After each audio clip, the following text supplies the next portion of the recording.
Vous écoutez un message enregistré à l'église CVV Paris.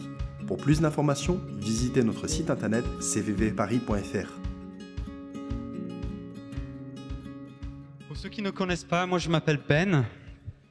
Et moi, c'est Kenza. voilà, marié depuis 7 ans, quelque chose comme ça. Je crois que... ouais. Ouais, quelque chose comme ça. Et on a l'immense joie de prêcher ensemble, de partager des choses qui sont sur notre cœur pour nous ensemble ce matin. Mais avant ça, il y a quelque chose qui s'est passé hier soir, non? Oh là là là là. Pour ceux qui savent pas, je suis moitié néo-zélandaise. Et j'avais prévu aujourd'hui de venir avec le maillot All Black. J'avais prévu qu'on gagne. Ça s'est pas passé comme ça. Est-ce qu'il y a des Sud-Africains dans la salle? Dehors. Toi? Non.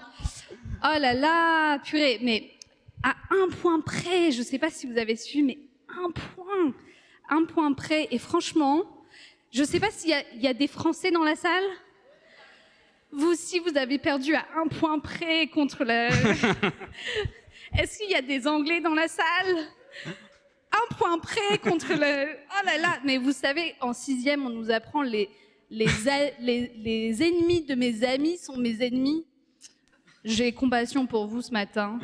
Voilà, je suis unie avec vous dans ça. Bon, C'était la parenthèse rugby. On peut arrêter avec les parenthèses rugby maintenant que le Coupe du Monde est terminé. Mais je pense que les Jeux Olympiques, ça va être marrant. Ouais. Mais bon, passons aux choses vraiment importantes, n'est-ce pas, Kenza? Oui. Ouais. Les choses plus saintes. Les choses plus saintes. S'il y a une chose que certains d'entre vous doivent entendre ce matin, c'est que Dieu veut une relation avec toi. Faut que tu l'entends. La Bible nous donne l'histoire d'un début des temps où Dieu a créé l'homme pour être en relation avec lui, et en fin des temps où il a prévu que ceux qui ont choisi de le suivre vivent pour l'éternité avec lui. Mais aujourd'hui, nous vivons dans un monde où dès notre naissance, nous sommes comme séparés de Dieu. Nous ne sommes pas en relation avec lui.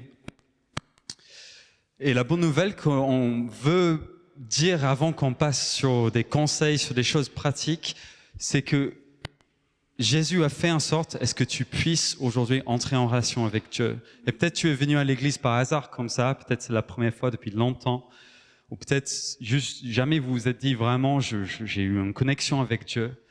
On veut vous dire, Jésus désire une relation avec toi. Est-ce que tu vas répondre oui à son appel? Beaucoup d'entre nous ont fait ce choix de suivre Jésus. Il y a quelques années, il y a quelques mois, il y a beaucoup d'années pour certains. Et vous savez que parfois la relation avec Dieu est un chemin qui n'est pas évident, qui n'est pas facile à naviguer. Parfois on ne sait pas comment s'y prendre dans notre relation avec Dieu. Parfois aussi on a du mal à croire que c'est une vraie relation. On sait dire des choses à Dieu, on sait lire la Bible, mais on a du mal avec cette idée que Dieu il viendrait nous parler, qu'on puisse l'entendre, qu'on puisse discuter avec lui. Il y en a aussi qui marchent avec le Seigneur depuis un certain temps, mais qui vivent une vraie culpabilité dans leur relation avec Dieu. J'ai l'impression de ne pas prier assez, j'ai l'impression de ne pas assez lire ma Bible, j'ai l'impression que je devrais faire ci, je devrais faire ça, mais j'y arrive pas, j'ai pas la motivation, je le fais pas assez, et ça vous immobilise dans votre marche avec Dieu. Vous vous sentez comme coupable de ne pas avoir fait quelque chose que vous devrez faire. Il y a d'autres aussi qui croient que parce qu'ils passent beaucoup de temps à prier, parce qu'ils lisent beaucoup, ils sont des bons chrétiens. Alors que on n'est pas bon parce que nous lisons, le temps que nous mettons à lire la Bible, le temps que nous prions, on est bon parce que Jésus a payé le prix pour nos péchés, pour que nous puissions être pardonnés, que nous puissions hériter de sa vie parfaite. C'est pas par le temps de prière qu'on devient un bon chrétien, mais bon, on essaye de naviguer avec ça et parfois c'est compliqué. Et notre contexte parisien, en vrai, nous aide pas non plus. Je ne sais pas si vous avez remarqué. Déjà, à l'époque de Jésus, il pouvait aller par exemple sur une montagne pour être au calme le matin, pour prier et passer du temps avec Dieu, comme Jésus faisait. Et qu'est-ce qu'on a à Paris ? On a le but de Montmartre, on a le jardin des Tuileries, on a tôt le matin quand il y a un peu moins de monde, mais bon, on va dire, il y a toujours un peu des gens. C'est compliqué à trouver un temps calme, avec Dieu. Et nos vies sont remplies, nos jobs sont souvent exigeants, et nous nous ennuyons rarement à Paris. Il y a toujours quelque chose à faire, toujours quelque chose qu'on est en train de faire. Et la réalité, c'est que ça, ce n'est pas propice à construire une relation profonde avec Dieu. Toujours en train de courir dans tous les sens, à gérer des responsabilités. Dieu, il est où dans tout ça ? Donc notre contexte n'est pas propice, mais s'il y a aussi une autre chose qu'il faut retenir, c'est que notre relation avec lui est essentielle. C'est le point qu'on va développer tout au long de cette prédication. La relation avec Dieu, je peux vous dire, est la source du plus grand épanouissement que vous pouvez vivre de ce côté de l'éternité. Sur cette terre, il n'y a pas quelque chose de plus grand valeur que cette relation qu'on peut avoir avec Dieu. Notre relation avec lui bâtit des fondations d'une vie réussie. On construit notre vie sur le roc qui est Jésus-Christ. Et on ne peut pas en fait prétendre vouloir suivre Jésus vraiment et de faire de lui le centre de nos vies sans entrer dans les profondeurs de la relation avec lui. Et donc on veut vous inviter ensemble avec Kenza sur 3 points à entrer en profondeur dans votre relation avec Dieu, d'apprendre à prier et de vivre votre relation tout au long de la journée et aussi de le vivre en communauté. C'est un peu les 3 points que nous avons à partager sur le cœur ce matin. Ouais. Donc on va parler de comment développer de la profondeur dans notre relation avec Dieu. Et vous savez, quand on est bébé, on patauge dans la pataugeoire. Et après, quand on devient adulte, si on a envie de nager, d'être un bon nageur, on a besoin d'aller dans le grand bassin. On a besoin d'avoir de la profondeur, on a besoin d'avoir de l'espace. Et de la même manière, en tant que chrétien, si on veut avoir de la profondeur dans notre relation avec Dieu, on a besoin d'espace, on a besoin d'espace pour créer de la profondeur, pour grandir dans notre relation avec Dieu. Et en fait, à titre personnel, s'il y a une manière qui m'a aidée à creuser de la profondeur dans ma relation avec Dieu ces dernières années, en fait, c'est d'avoir des saisons d'entre-deux, de vivre des saisons de parenthèse, où en fait j'ai été forcée à prendre du recul et chercher Dieu dans ma saison. En fait, durant ces parenthèses, j'ai dû prendre du temps, me rapprocher de Dieu et en fait lui poser des questions. C'est bien de poser des questions à Dieu. Et ces questions pouvaient ressembler à: quel est le sens derrière cette saison ? Qu'est-ce que tu veux m'apprendre à travers cette situation ? Ou même, qu'est-ce que tu attends que je fasse dans cette situation ? Et en fait, trouver le sens de Dieu dans sa saison, ça aide sur plusieurs points. Moi, ça m'a aidé à capter sa vision à lui sur mes circonstances. Ça m'a aidé aussi à grandir dans la confiance avec Dieu et dans la connaissance de son cœur envers moi. Et vous savez, plus souvent, Dieu, il est plus intéressé par le cœur et de construire une relation avec lui plutôt que par tout ce qu'on peut faire pour lui accomplir. Ces choses-là sont bien, mais lui, ce qu'il cherche souvent, c'est le cœur. Et c'est vrai qu'on peut être pris dans le quotidien, dans nos vies, dans la précipitation. Mais de prendre un pas en arrière, ça nous aide à nous reconnecter à ce qui est réellement important à Dieu. Et en fait, Dieu, il a un grand plan pour l'humanité et il nous invite à entrer là-dedans. On voit dans Matthieu 28, 19, « Allez, faites des nations des disciples ». Et on voit dans Matthieu 6, 10, la prière du Notre Père où on prie pour que le royaume de Dieu vienne sur terre. Donc ça, c'est son grand plan pour l'humanité. Mais au quotidien, prendre du recul, ça nous aide à comprendre ce qu'il demande de nous aujourd'hui. Et en fait, c'était mon cas, puisque il y a quelques années, je suis sortie d'études, fraîchement diplômée, sortie de mon année de stage, et je commence à chercher mon premier travail. Et là, en cherchant, je me rends compte que, en fait, mon domaine, il bouge pas tant que ça. Que voilà, le marché du travail n'est pas super actif dans mon domaine. Et donc, je commence à me décourager. Et puis, bam, le confinement. Et là, je me dis vraiment, toutes les chances sont contre moi. Enfin, je vais jamais trouver un travail dans ces circonstances. Et donc, forcément, on a pris du recul, même physiquement, on s'est exilé comme beaucoup de Parisiens.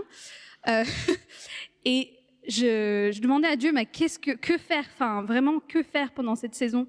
Et là, Dieu, il m'a demandé de pas chercher un travail, mais de me reposer, ce qui était complètement contre-intuitif pour moi. Vous savez, vous avez envie de vous dépatouiller, de vous sortir de là, et Dieu vous dit non, tu restes comme ça, et tu t'assois et tu médites. Non. Bref. Donc c'était inconfortable pour moi, mais il l'a utilisé pour plusieurs choses. En fait, ça m'a appris à lui faire confiance davantage. Ça m'a appris à réaligner mes priorités avec les siennes. Ça, c'était quand même important avant de trouver un travail. Et en fait, tout compte fait, je suis repartie sur le marché du travail en marchant davantage main dans la main avec lui. Et en fait, créer des parenthèses, ça va pas, pour tout le monde, ça va pas ressembler à prendre 2 mois de chômage, enfin même pas au chômage, en fait 2 mois sans emploi. C'est pas forcément des périodes longues qu'il faut, mais je pense que notre sujet aujourd'hui, c'est on vit, comment créer des petits espaces dans notre quotidien de vie citadine. Ouais, c'est ça. C'est cette idée que ce soit par des longues périodes comme ont vécu Kenza ou des périodes plus courtes, on a besoin de parenthèses dans la vie de tous les jours pour prendre le recul nécessaire pour développer notre relation avec Dieu. Il y a un petit problème de micro. Est-ce que ça va comme ça? Théodore m'a dit il faut garder bien droit le micro. Donc j'essaie de rester bien droit. Le temps à part avec Dieu nous permet de prendre le recul nécessaire pour vivre pour Dieu aujourd'hui. C'est ce qui nous permet de sortir aussi d'une relation avec lui qui est superficielle, où nous avons juste un comportement chrétien, nous savons faire les bons gestes, lever les mains dans la louange, venir à l'église, des choses comme ça, mais en réalité, on n'est pas en connexion avec Dieu, on ne connaît pas notre Sauveur Jésus. Et donc, comment créer ce moment de parenthèse? C'est une des questions et on va vous donner quelques pistes que nous avons, mais il y en a bien d'autres aussi à découvrir. Mais je trouve qu'une des leçons par excellence sur ça, c'est Jésus qui le donne en Matthieu 6,6. Quand il dit, mais toi, quand tu veux prier, va dans ta pièce la plus retirée, verrouille ta porte et adresse ta prière à ton Père qui est dans le lieu secret. Et ton Père, qui voit dans le secret, te le rendra. Mais toi, quand tu veux prier, va dans ta pièce la plus retirée. Quel est le lieu retiré pour toi? Quel est ton endroit retiré? Est-ce que c'est ta chambre, dans ton appartement, un endroit où tu peux fermer la porte et être juste quelques instants avec Dieu? Est-ce que c'est une autre pièce de la maison?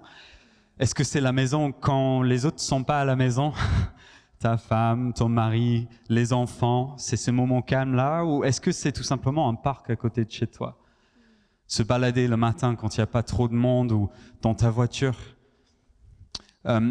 Il n'y a pas un lieu qui est propice à ça pour tout le monde, mais nous avons tous besoin de trouver ce lieu, cette pièce retirée où nous pouvons être en un à un avec Dieu et être présents dans le moment. D'ailleurs, un petit point à côté, mais je pense que si Jésus disait ces mots aujourd'hui, un des trucs qu'il ajouterait, c'est que ça serait d'aller dans ta pièce la plus retirée et laisser ton téléphone dans une autre pièce, de préférence en mode avion. Ok? Une autre technique qui est pas mal aussi, c'est prendre un petit carnet en papier avec vous, avec un stylo. Ça, c'est pour toutes les idées, toutes les tâches qui vont surgir d'un coup dans votre esprit alors que vous êtes en train de prier. Juste notez-les et mettez-les de côté pour que vous puissiez passer un moment avec Dieu. On a besoin de temps sans distraction. Et vous allez dire, ok, très bien, c'est une super idée, je peux essayer peut-être de trouver un endroit, mais en réalité, c'est très dur dans la vie parisienne, dans la vie de beaucoup d'entre nous, à vraiment créer des espaces pour ça. Et c'est vrai qu'on a tous plus ou moins de contraintes professionnelles. Certains ont des enfants, ça c'est tout un défi. Il y a 1001 raisons, parfois presque légitimes, de ne pas prendre ce temps de côté. Pourtant, si tu veux vraiment que Dieu soit la priorité dans ta vie, si tu veux vraiment apprendre à le connaître, si tu veux vraiment vivre la joie d'une relation profonde avec lui, il n'y a vraiment pas de raccourci en fait. Il n'y a pas de cheat code, il n'y a pas une manière plus rapide d'entrer en relation avec Dieu. Il faut créer le temps pour ça. Parfois, c'est nos vies qui doivent se courber devant Dieu et pas l'inverse, si vous voyez ce que je veux dire. Et personnellement, j'ai trouvé que c'est un vrai combat de prendre ce temps à part. Pour ma part, j'ai 2 jobs, j'ai 2 boulots, les 2 sont assez prenants, donc je suis occupé beaucoup, on va dire. Je suis marié, amen, merci Seigneur. On a un enfant qui arrive, et je dois vous avouer que c'était beaucoup plus simple à travailler ma relation avec Dieu quand j'étais étudiant et je vivais seul. Non, mais c'est vrai. Je pouvais prendre des longs moments avec Dieu, jouer ma guitare, louer Dieu. Vraiment, je prenais des longs moments quoi avec lui. C'était chouette. Et maintenant, je comprends de plus en plus Paul quand il dit dans la Bible que pour certains, il vaut mieux rester célibataire. Non, mais c'est vrai. Pour pouvoir servir Dieu, parce que se marier, avoir des enfants, etc., ça complique les choses dans nos vies. Et c'était un point qui est venu quand on préparait, mais vous savez, ceux d'entre vous qui sont célibataires, vous êtes bénis. Dieu a créé une parenthèse dans votre vie qui est parfois difficile, je sais, mais où vous avez une opportunité de créer une profondeur de dingue avec Dieu. Et j'ai presque envie de vous encourager, de vous exhorter, de vraiment profiter un max de ce temps que vous avez, que Dieu vous a donné. On ne sait pas quelle durée ça va être, mais pour nous montrer à tous à quel point on peut entrer en profondeur de relation avec Dieu, pour nous montrer à quel point on peut saisir des révélations, de grandir en Dieu. On sait que c'est compliqué parfois, mais aussi une opportunité. On vous encourage à prendre cette opportunité qui vous est donnée. Mais si vous êtes occupé, marié ou pas, il n'y a pas 4 chemins. Il faut réussir à bloquer du temps. Il n'y a pas d'autre manière de faire vraiment. Là où tu peux, même si c'est juste 5 minutes, bloquer du temps pour être avec Dieu. Et je me souviens avoir vu une fois l'agenda de Phil Wiffu. Certains d'entre vous le connaissez, c'est notre référent apostolique de notre famille d'église en Angleterre. Et j'avais vu qu'il avait bloqué du temps dans son agenda Google pour prier. Donc il y avait un temps, je dis n'importe quoi, entre 7 et 8, je vais prier pour X situation ou Y chose. Et je pense que c'est vraiment important que si on a du mal à vraiment créer ce temps, c'est qu'on prend nos outils qu'on a l'habitude d'utiliser pour travailler et on bloque le temps. Peut-être pour certains, ça va être dans l'après-midi, vous prenez une pause de 15 minutes au travail, vous bloquez 15 minutes, vous prenez une salle de réunion qui est dispo, vous marchez dans la rue et vous priez et vous passez un moment avec Dieu. Il faut créer ces parenthèses avec lui. Et il y a, dans la Bible, on voit en quoi les moments de profondeur nous aident à avoir une vision céleste sur les circonstances. Dans l'exemple, dans l'histoire où les disciples nourrissent la foule de 5000 personnes. Donc c'est dans Matthieu 14, 13. Et je ne vais pas lire le passage, mais juste le paraphraser ou le raconter. En fait, les disciples sont fatigués après des jours et des jours de ministère. Ils essayent de se retirer avec Jésus pour se reposer. Et en fait, il s'avère qu'ils sont suivis par une foule de 5000 personnes, ce qui est quand même énorme. et 5000 personnes qui ont faim et soif de la parole de Jésus, des enseignements de Jésus. Et donc Jésus a compassion, il va vers eux. Et puis à la tombée de la nuit, les disciples s'adressent à Jésus, ils lui disent on est quand même au milieu de nulle part. Donc je cite, cet endroit est désert, ma paraphrase, on est au milieu de nulle part. Et il se fait tard. Il faut qu'on les renvoie chercher de la nourriture dans les villages voisins pour leur route. Et Jésus, lui, il avait une perspective différente sur les choses. Il avait passé du temps dans la présence de Dieu. Il avait eu son esprit renouvelé par lui. Et en fait, il se retourne vers eux et il dit, mais c'est vous qui allez les nourrir. Mais allez chercher ce que vous avez. Et je ne sais pas si vous vous rendez compte, mais les disciples, ils avaient 5 pains et 2 poissons. Et on a une foule de 5000 personnes en face. Et Jésus dit, oui, on va le faire. Et en fait, lui, il était capable de voir d'avoir une perspective céleste sur une situation terrestre, parce qu'il avait passé du temps dans la présence de Dieu. Et nous aussi, en fait, on a besoin de temps seul dans la présence de Dieu, où on le laisse renouveler nos esprits pour que nous allions dans le monde apporter des solutions célestes à des problèmes terrestres. C'est encourageant quand les gens disent Amen. Il y a une citation que j'aime bien, c'est David Matisse. Il dit « Une vie chrétienne équilibrée n'est pas pleinement solitaire, ni pleinement communautaire. Comme Jésus, nous nous retirons dans un lieu reculé pour vivre la communion avec Dieu, puis nous retournons à l'agitation du quotidien et des besoins des autres. Mais lorsque nous retournons vers le monde, nous le faisons en tant que lumière et pain dans un monde infamé, harassé et désemparé. » Ah, c'est bon ça. Amen.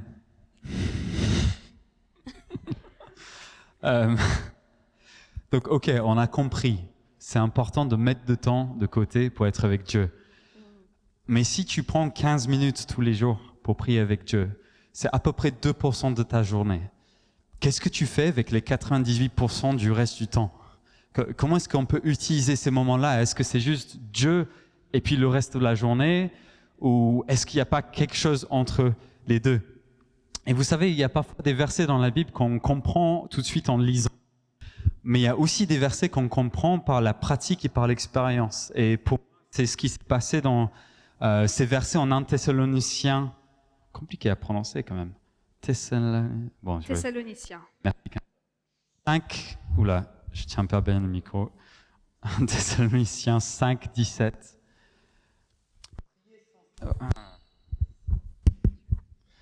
Priez sans cesse. Remerciez Dieu en toutes circonstances. Telle est pour vous la volonté que Dieu a exprimée en Jésus-Christ. Priez sans cesse. Quand j'étais plus jeune et je lisais ces versets, je me faisais l'image d'une réunion de prière qui ne s'arrêtait jamais. Et je me suis dit, mince, Seigneur, s'il te plaît, pas ça. Pas ça. Priez sans cesse. Mince. Et je sais qu'il y a des amis ici, bon, je ne sais pas s'ils sont dans la pièce, qui organisent et qui participent à des maisons de prière, où pour eux, c'est un kiff de faire des réunions de prière de 24 heures, 48 heures, 72 heures. Et ils ont raison, c'est un kiff quand la prière est passionnée et connectée avec Dieu. Mais c'est vrai qu'à cette époque-là, j'avais un tout petit peu peur des réunions de prière. Bon, c'est normal quand on est ado en même temps.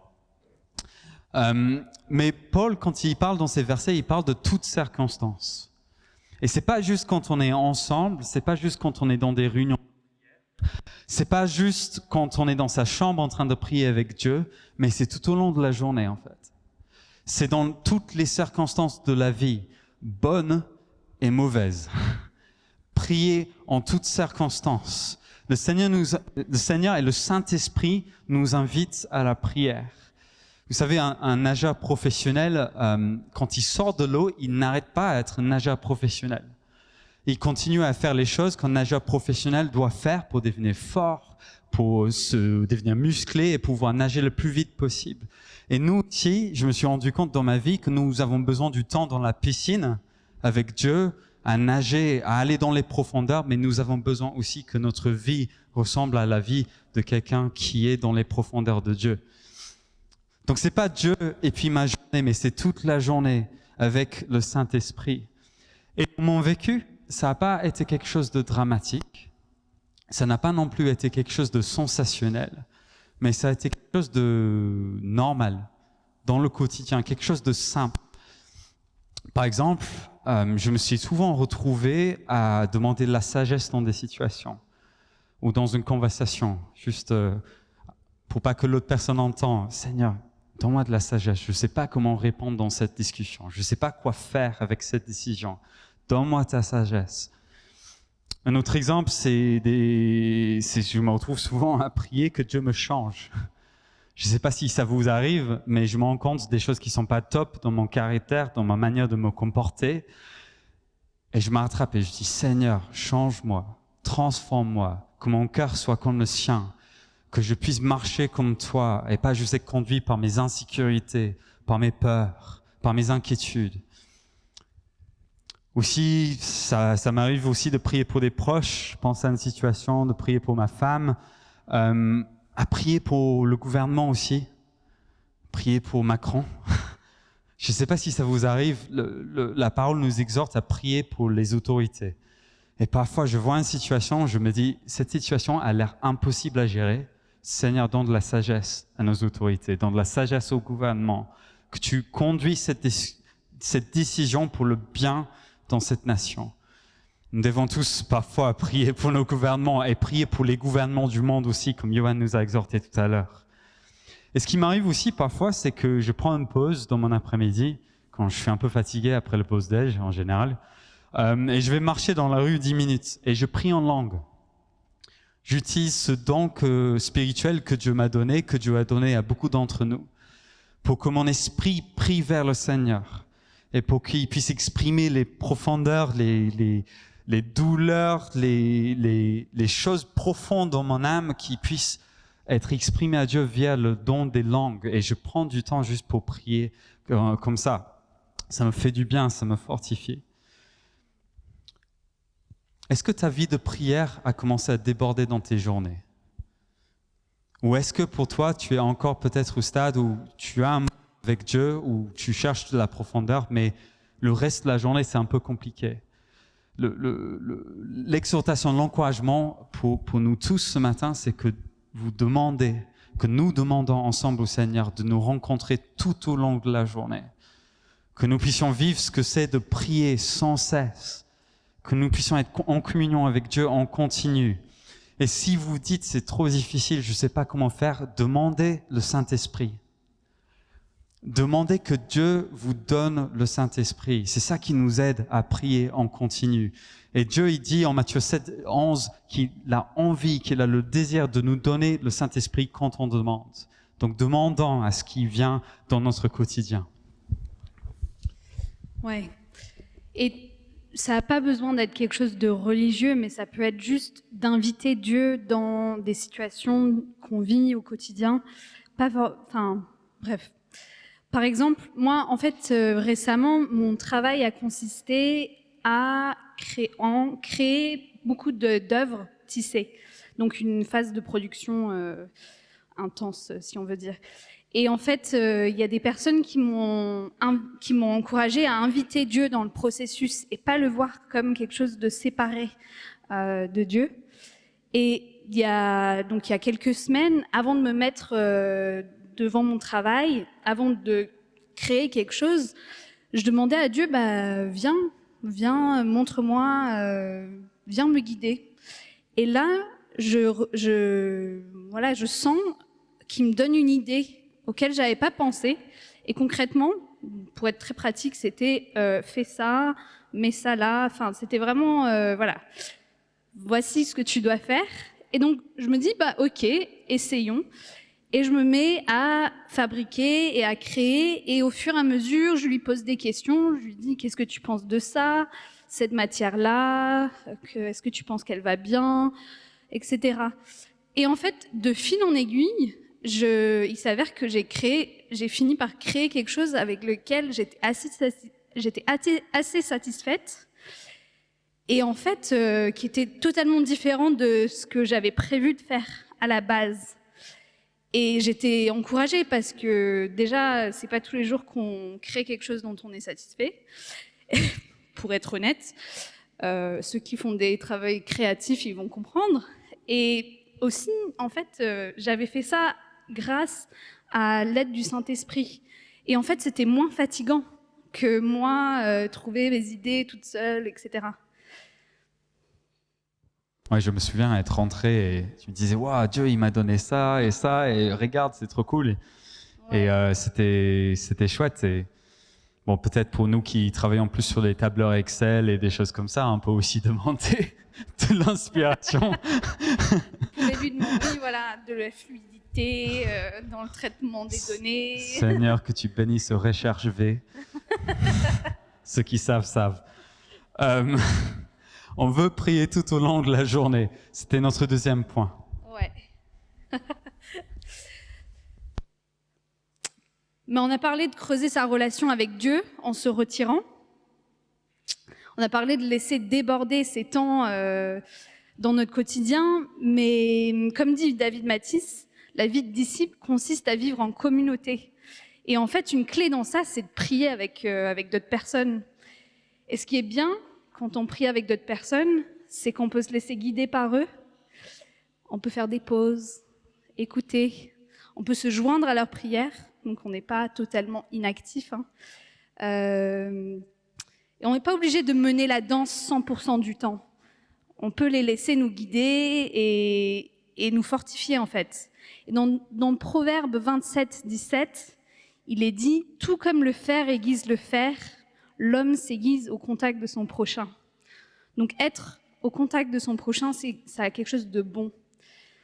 Ça nous fortifie, nous encourage, ça nous édifie.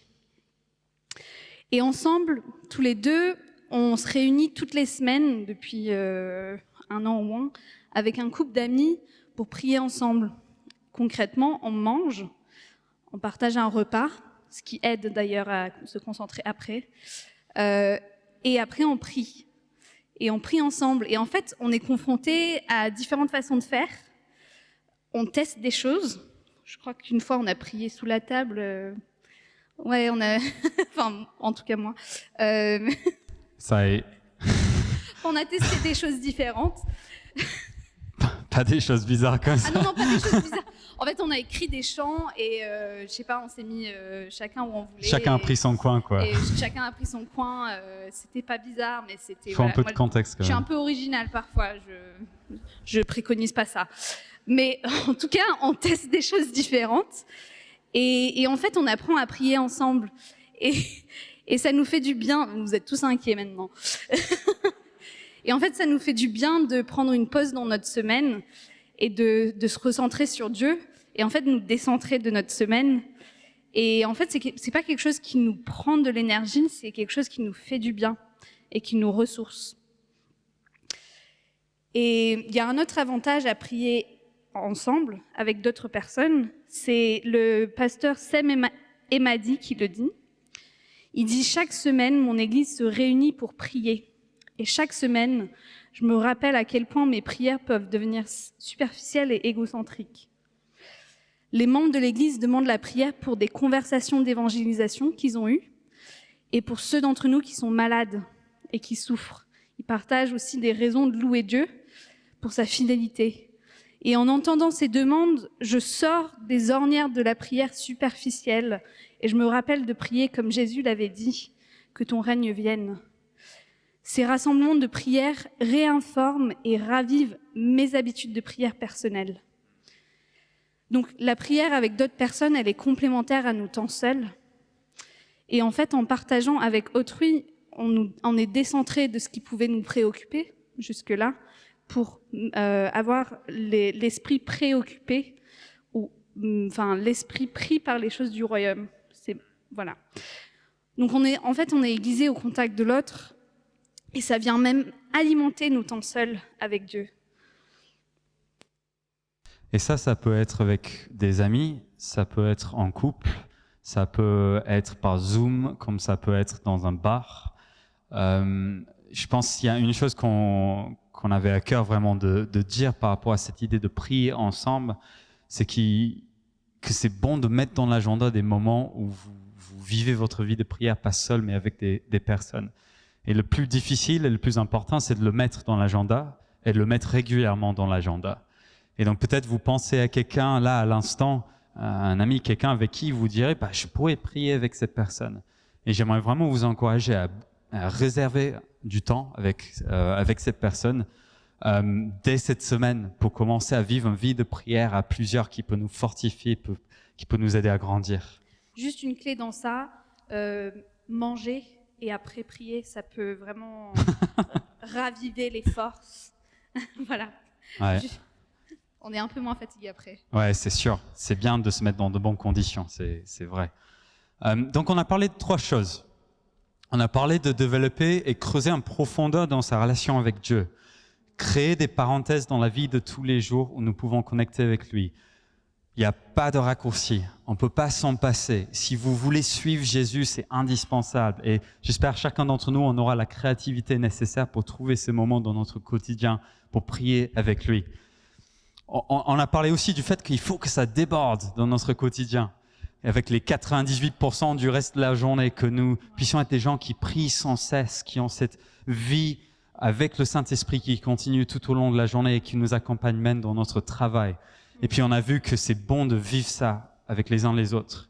En tant qu'Église, dans des réunions de prière, dans des réunions d'intercession, mais aussi quand on se voit juste avec des amis pour manger, pour prier, pour vivre la vie de disciples ensemble.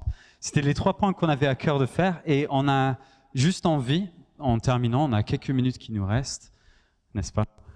Merci Ludo.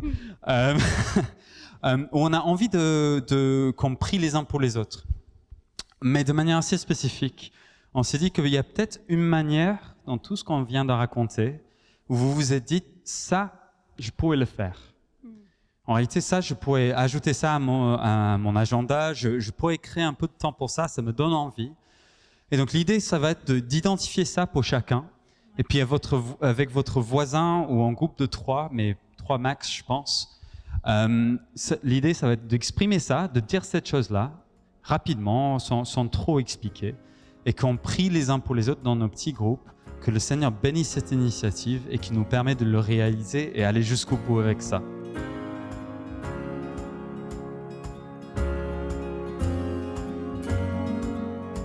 Vous venez d'écouter un message enregistré à CVV Paris. Pour plus d'informations, visitez notre site internet cvvparis.fr.